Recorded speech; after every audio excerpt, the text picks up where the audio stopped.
Alors, en continuant à appliquer ces principes, je me suis créé du coup une petite animation avec 4 plans qui ressemblent à cela. Donc on voit bien les caméras qui bougent sur la gauche dans le viewport et le résultat sur la droite. Une série de petits travelling avec un peu de cam shake, de noise. Voilà.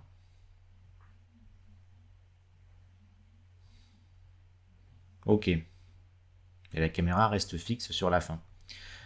Alors, maintenant, ce qu'on va faire, c'est pouvoir essayer de travailler l'éclairage plan par plan, en fait. Caméra par caméra, on va modifier l'éclairage si on en a besoin. Alors ça, c'est facile, ça va se faire avec des activation tracks. Ça sert aussi pour d'autres choses, ça peut servir pour plein de choses.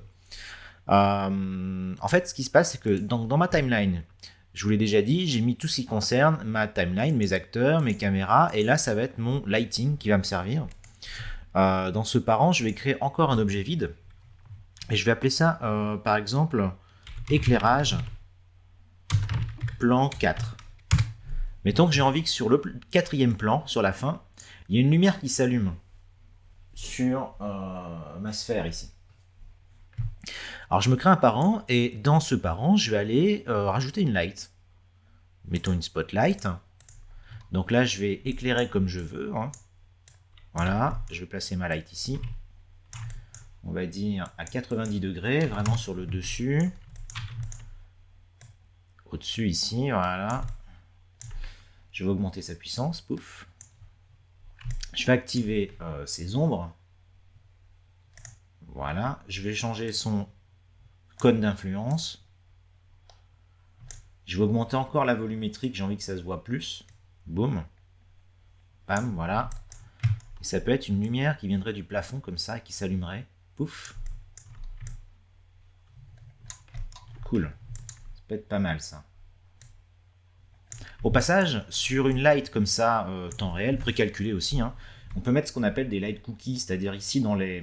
On peut mettre, non seulement on peut mettre des profils IES, ça va changer la forme de la lampe. Les profils IES, ça peut se trouver sur internet, ça peut générer avec IES Generator. Ça va changer la forme en fait d'impact de la lumière. Mais on peut aussi mettre des cookies qui font un peu la même chose, mais de façon plus simple. Alors le cookie c'est... Là c'est où cookie ils ont peut-être changé à une... Punaise, je pense que ça a changé entre Unity 2020 et Unity 2021.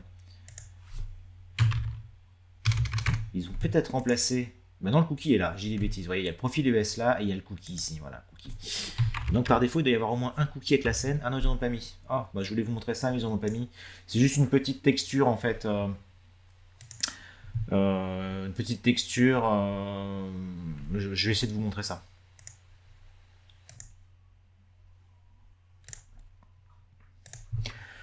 Voilà, donc en fait, j'ai juste été me chercher sur le net une texture qui ressemble à ça. Vous voyez, c'est ce qu'on appelle un light cookie. En tout cas, dans Unity, ça s'appelle comme ça. C'est une petite image qui, une fois pluguée dans votre light ici, dans le cookie, boum, vous voyez ce que ça fait? Ça change en fait son aspect.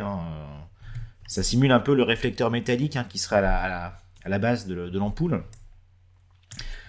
Vous obtiendrez a priori à peu près le même effet avec un profil ES qui est là. Voilà, c'est juste un autre format de fichier. Mais ça rajoute en réalisme quand même. Voilà. Je l'affiche en grand là. Voilà. Donc sans, avec. Voilà. Donc voilà, je vais faire en sorte qu'il y ait un spot qui s'allume au plafond.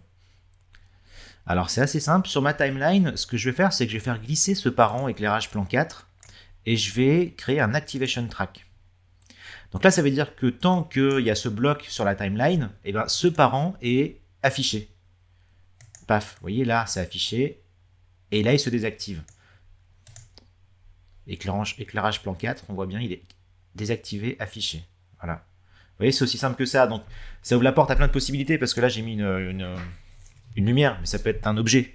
Ça peut être plein de trucs, ça peut être des configurations, ça peut être... voilà. Ça peut être aussi carrément des volumes.